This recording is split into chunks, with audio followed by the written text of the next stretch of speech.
Assalamualaikum warahmatullahi wabarakatuh. Perkenalkan, kami dari kelompok 3. Hari ini kita akan mengupas materi mengenai perkembangan masa pubertas dan masa remaja.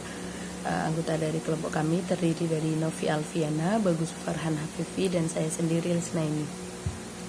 Langsung saja, sesuai dengan makalah yang sudah dibagikan, bahwa kelompok kami akan membahas mengenai perkembangan masa pubertas dan masa remaja. Pubertas adalah proses kematangan dan pertumbuhan yang terjadi ketika organ-organ reproduksi mulai berfungsi dan karakteristik seks sekunder mulai muncul. Nah, masa pubertas ini juga disebut sebagai masa transisi, yaitu masa perpindahan dari anak-anak menuju masa remaja. Pada masa ini juga terjadi masa tumpang tindih, karena pada masa puber itu terdapat ciri-ciri anak-anak, tetapi juga sudah terdapat ciri-ciri remaja, sehingga disebut dengan masa tumpang tindih. Periode masa puber adalah antara usia 12 sampai pada 18 tahun. Pertama, ada masa prapubertas, yaitu masa peralihan dari akhir masa kanak-kanak ke masa awal pubertas. Ciri-cirinya ada anak tidak suka diperlakukan seperti anak kecil. Kemudian anak mulai bersikap kritis.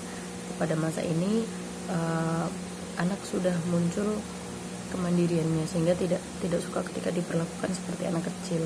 Kemudian yang periode kedua atau masa keduanya adalah masa pubertas, usia 14 sampai pada 16 tahun. Masa remaja awal, ciri-cirinya mulai cemas dan bingung dengan perubahan fisiknya, karena memang terdapat beberapa perubahan pada fisiknya. Kemudian memperhatikan penampilan, sikapnya tidak menentu atau pelin-pelan, labil. Kemudian juga suka berkelompok dengan teman sebaya dan teman senasib. Masa ketiganya adalah masa akhir pubertas, yaitu usia 17 sampai pada 18 tahun, yaitu peralihan dari masa remaja dan adolesen. Cirinya pertumbuhan fisik sudah mulai matang, tetapi kedewasaan psikologisnya belum tercapai sepenuhnya. Kemudian proses kedewasaan jasmaninya pada remaja putri lebih awal daripada remaja putra. Kemudian periode remaja adolesen, usia 19 sampai pada 21 tahun merupakan masa akhir remaja. Sifat yang penting bagi masa ini adalah yang pertama, perhatiannya tertutup pada hal-hal yang realistis, mulai menyadari akan realita, kemudian sikapnya mulai jelas tentang kehidupannya dan mulai tampak bakat dan minatnya. Kemudian selanjutnya poin B, penyebab perubahan pada masa pubertas. Ada 3 penyebab utama, yaitu peran kelenjar pituitary ini berkaitan dengan pertumbuhan, kemudian peran gonad ini berkaitan dengan perkembangan atau seksual, dan yang ketiga interaksi kelenjar pituitary dan gonad, yaitu perkembangan antara keduanya. Kemudian yang kedua adalah masa remaja. Remaja didefinisikan sebagai tahap perkembangan transisi yang membawa individu dari masa kanak-kanak ke masa dewasa. Nah, aspek-aspek perkembangan pada masa remaja, yang pertama perkembangan fisik. Pada masa remaja ini fisik manusia akan mengalami beberapa perubahan perkembangan. Kemudian perkembangan kognitif, dari pola pikirnya akan lebih maju, lebih berkembang. Perkembangan kepribadian dan sosial, kemudian perkembangan emosi pada masa remaja, dan perkembangan pemahaman remaja tentang agama.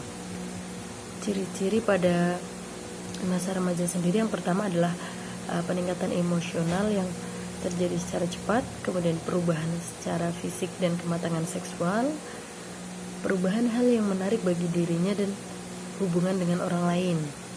Kemudian perubahan penilaian mereka terhadap sesuatu yang tadinya masih pada tahap baik dan buruk. Pada masa remaja ini penilaiannya akan lebih tinggi, tidak hanya baik dan buruk, tapi ada alasan yang melatar belakangi penilaian atas yang diberikan. Kemudian berada dalam sikap ambivalen, mereka menginginkan kebebasan tetapi juga takut untuk bertanggung jawab.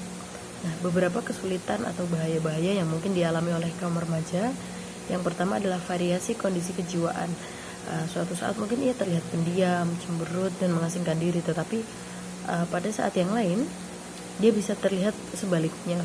Kemudian rasa ingin tahu seksual dan coba-coba, membolos, dan perilaku antisosial.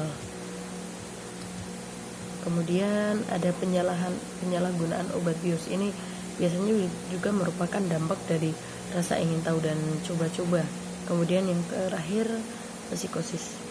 Nah, demikianlah materi yang dapat kami sampaikan. Selanjutnya sesi diskusi kami sampaikan di media lain, dan untuk lebih tepatnya jika terdapat hal yang kurang jelas bisa disampaikan di sesi diskusi atau bisa melihat makalah yang sudah kami bagikan. Terima kasih. Kami akhiri, mohon maaf atas segala kekurangan. Wallahul muwaffiq ila aqwamit thoriq. Wassalamualaikum warahmatullahi wabarakatuh.